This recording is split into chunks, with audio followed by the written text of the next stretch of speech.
नमस्कार। आज हम आप लोगों को वायु रेफ्रिजरेशन सिस्टम के बारे में बताएंगे। जैसा कि हम जानते हैं कि रेफ्रिजरेशन एक प्रोसेस है किसी स्पेस को कूल करने की, जिसमें कई सारे प्रक्रियाएं होती हैं। हम लोग इसके पहले पढ़े थे वेपर कंप्रेशन रेफ्रिजरेशन सिस्टम, जिसमें रेफ्रिजरेंट यूज होता था। जो है कई प्रकार का रेफ्रिजरेंट यूज करते थे हम लोग, जिसका फेज चेंज होता था, जिसका फेज चेंज करके किसी सिस्टम को या स्पेस को कूल किया जाता था। यहाँ पे हम लोग वायु रेफ्रिजरेशन सिस्टम एक ऐसा रेफ्रिजरेशन सिस्टम है जिसमें कि किसी स्पेस को ठंडा करने के लिए रेफ्रिजरेंट के रूप में एयर का प्रयोग करते हैं, जो कि एक ही स्टेट में रहेगा, गैसियस स्टेट में। देखिए, एयर रेफ्रिजरेशन सिस्टम ये बहुत ही पुराना रेफ्रिजरेशन सिस्टम मेथड है, रेफ्रिजरेशन प्रोसेस है, बहुत पुराना रेफ्रिजरेशन प्रोसेस है, जो कि अब विलुप्त हो चुका है, ऑब्सलीट हो चुका है। और इस सिस्टम का सीओपी बहुत कम होता है, क्योंकि इस सिस्टम में रेफ्रिजरेंट सिर्फ एक ही स्टेट में यूज होता है, गैसियस स्टेट में, और कूलिंग के लिए रेफ्रिजरेंट यानी एयर का सेंसिबल हीट का प्रयोग किया जाता है। सेंसिबल कूलिंग होती है, सिर्फ इसमें एयर की सेंसिबल कूलिंग होती है और सेंसिबल हीटिंग होती है। तो इसलिए इस सिस्टम का रेफ्रिजरेशन प्रभाव, रेफ्रिजरेशन इफेक्ट बहुत ही कम होता है, जिसके कारण इसका सीओपी भी कम हो जाता है। देखिए, रेफ्रिजरेशन साइकिल जो होता है ये बेस्ड होता है रिवर्स्ड कार्नोट साइकिल पे, रिवर्स्ड ब्रेटन साइकिल पे, और भी कई सारे साइकिल हैं जो कि आगे हम लोग डिस्कस करेंगे। चूंकि रेफ्रिजरेंट जो है एयर का हम प्रयोग करते हैं, इसलिए वायु तो आसानी से हमको मिल जाती है, लेकिन जो है इसका ऑपरेटिंग कॉस्ट बहुत ज्यादा होता है, और इसके इक्विपमेंट जो होते हैं वो काफी महंगे होते हैं, और इसका प्रयोग ज्यादातर एयरक्राफ्ट रेफ्रिजरेशन के लिए यूज किया जाता है। और सीओपी कम होने की वजह से अब इसका प्रयोग भी कम होने लगा है। एयर रेफ्रिजरेशन सिस्टम को हम दो भागों में डिवाइड कर सकते हैं, या इसके कह सकते हैं कि ये दो प्रकार का होता है। फर्स्ट जो है, पहला है वो है ओपन एयर रेफ्रिजरेशन सिस्टम या खुला वायु रेफ्रिजरेशन, ठीक है। दूसरा है क्लोज्ड एयर रेफ्रिजरेशन सिस्टम या बंद वायु रेफ्रिजरेशन। इसको एक और नाम से जानते हैं डेंस एयर रेफ्रिजरेशन सिस्टम।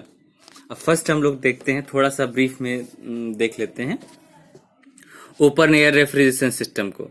इसमें जो है रेफ्रिजरेंट को किसी बंद साइकिल से गुजारा नहीं जाता, बल्कि उसका साइकिल ओपन होता है, यानी वो उसका साइकिल क्लोज नहीं होता है। जैसे फॉर एग्जांपल मैं बताऊं, जैसे किसी स्पेस को आपको कूल करना है, से फॉर एग्जांपल इस स्पेस को कूल करना है, तो इस सिस्टम में एक कोल्ड एयर को फ्लो कराया जाएगा। कोल्ड एयर क्या करेगा, वहां की जितनी हीट होगी वो अपने अंदर एब्जॉर्ब करेगा, यानी उसकी सेंसिबल कूलिंग करेगा, इस सिस्टम की सेंसिबल कूलिंग करेगा, और यहाँ के हीट को अपने अंदर एब्जॉर्ब कर लेगा। इसकी हीट को अपने अंदर, इस स्पेस की हीट को अपने अंदर एब्जॉर्ब करेगा, और वो खुद एयर हॉट हो जाएगा और उसको बाहर निकाल लिया जाएगा। इस प्रकार से जो ये एटमॉस्फेरिक एयर, इसको कोल्ड करके इसके अंदर फ्लो कराया जाता है। तो ये दोबारा से किसी को रिसाइकिल नहीं किया जाता, इसका कोई चक्र नहीं बनता है, इसलिए इसको हम बोलते हैं ओपन एयर रेफ्रिजरेशन सिस्टम।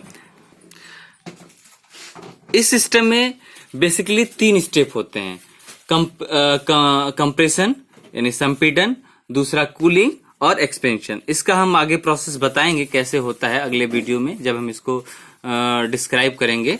अभी तो हम इंट्रोडक्शन पे चल रहे हैं, introduction of air refrigeration system. दूसरा है क्लोज्ड एयर रेफ्रिजरेशन सिस्टम, यानी बंद वायु रेफ्रिजरेशन सिस्टम, या इसको एक और नाम से हम जानते हैं dense air refrigeration system.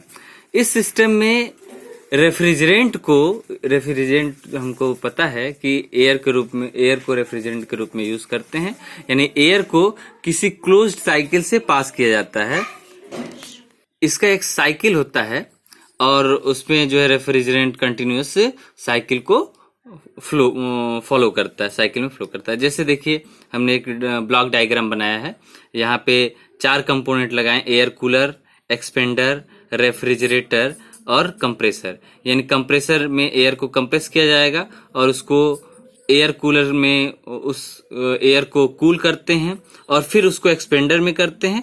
Expander में जब इसके प्रेशर के बराबर आ जाता है तो उसको कूलिंग स्पेस जो होता है, जिसको हमको कूल करना होता है, उस स्पेस में फ्लो करा करके पूरा उसको हम सिस्टम को कूल करते हैं, उस जिसको बोलते हैं रेफ्रिजरेटर। तो ये देखिए यहाँ पे हम देख रहे हैं कि एक साइकिल है, एक बंद साइकिल है। पुनः दोबारा से इसको कंप्रेस करेंगे, फिर एयर कूलर में जाएगा, एक्सपेंडर में जाएगा, इस तरीके से साइकिल चलती रहती है। तो ये क्या हो गया, क्लोज्ड साइकिल हो गया। तो क्लोज्ड साइकिल में हमको मिला क्लोज्ड एयर रेफ्रिजरेशन सिस्टम।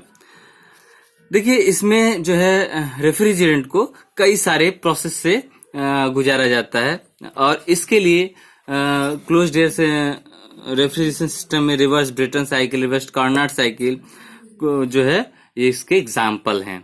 ठीक है, इसका जो मेन एडवांटेज है ओपन एयर रेफ्रिजरेशन सिस्टम के कंपेयर में, वो मेन एडवांटेज ये है कि इसका सीओपी और रेफ्रिजरेशन इफेक्ट वो कंपैरेटिवली ज्यादा होता है दोनों, यानी सीओपी हायर होगा और रेफ्रिजरेशन इफेक्ट भी हायर होता है। ठीक है, अब हम बात करते हैं एयर रेफ्रिजरेशन सिस्टम के क्या क्या जो है लाभ हैं, ज्यादातर लाभ क्या क्या हैं।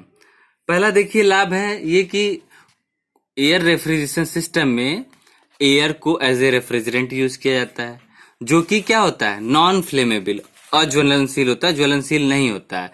तो इसकी वजह से आग लगने की संभावना एकदम कम हो जाती है, शून्य के बराबर हो जाती है। दूसरा जो है लाभ ये है कि ये बहुत सस्ता होता है, क्योंकि हम एयर को बहुत आसानी से एटमॉस्फेयर में हम लोग पा सकते हैं, हमको मिल सकता है, आसानी से इजीली अवेलेबल होता है। ठीक है, तीसरा है weight of refrigeration system per ton of refrigeration is quite low. इसका मतलब यह है इस सिस्टम का भार प्रति टन ऑफ रेफ्रिजरेशन काफी कम होता है, वो काफी कम होता है अदर सिस्टम के कंपैरेटिवली। तीसरा जो है इसका प्रयोग ज्यादातर जो है एयरक्राफ्ट में यूज करते हैं हम लोग। ठीक है, फिर चौथा जो है, चूंकि एयर रेफ्रिजरेशन सिस्टम में रेफ्रिजरेंट के रूप में वायु का प्रयोग करते हैं, तो जो कि बहुत जिसके अंदर कई सारे वांछित गुण पाए जाते हैं। वो गुण हैं जैसे दुर्गंध रहित होना, रेफ्रिजरेंट देखिए एयर दुर्गंध रहित होता है और टॉक्सिक नहीं, विषैला नहीं होता है, तो जिसकी वजह से हमको उससे कोई विशेष दिक्कत नहीं होती है। तो ये हम लोग जनरली हमने देखा कि इसके एडवांटेजेस हैं। इसके बाद हम लोग बात करते हैं कुछ मेन डिसएडवांटेज जो हैं एयर रेफ्रिजरेशन सिस्टम के हैं, डीमेरिट्स हैं, वो हम लोग डिस्कस करते हैं।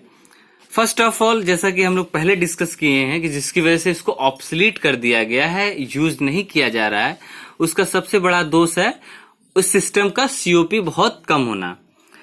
इस सिस्टम का सीओपी बहुत कम होता है। दूसरा जो है एयर का अमाउंट जो होता है वो बहुत ज्यादा यूज होता है कंपेरेटिव टू अदर रेफ्रिजरेंट के कंपेयर में, जो अमाउंट ऑफ रेफ्रिजरेंट है वो ज्यादा यूज होता है, वो ये भी इसका डीमेरिट है। तीसरा है इस सिस्टम में जो है हीट जो होता है एयर द्वारा, रेफ्रिजरेंट या एयर द्वारा जो कैरी करता है या हीट का ट्रांसफर होता है, वो सेंसिबल हीटिंग के थ्रू होता है या सेंसिबल कूलिंग के थ्रू होता है, यानी जो कि बहुत ज्यादा इफेक्टिव नहीं होता है। तीसरा है इसका रेफ्रिजरेशन इफेक्ट जो होता है, रेफ्रिजरेशन इफेक्ट या प्रशीतन प्रभाव भी बहुत कम होता है। धन्यवाद। ये आज हम लोगों ने एयर रेफ्रिजरेशन सिस्टम के इंट्रोडक्शन के बारे में जाना है और नेक्स्ट वीडियो हम जल्दी ही अपलोड करेंगे। धन्यवाद।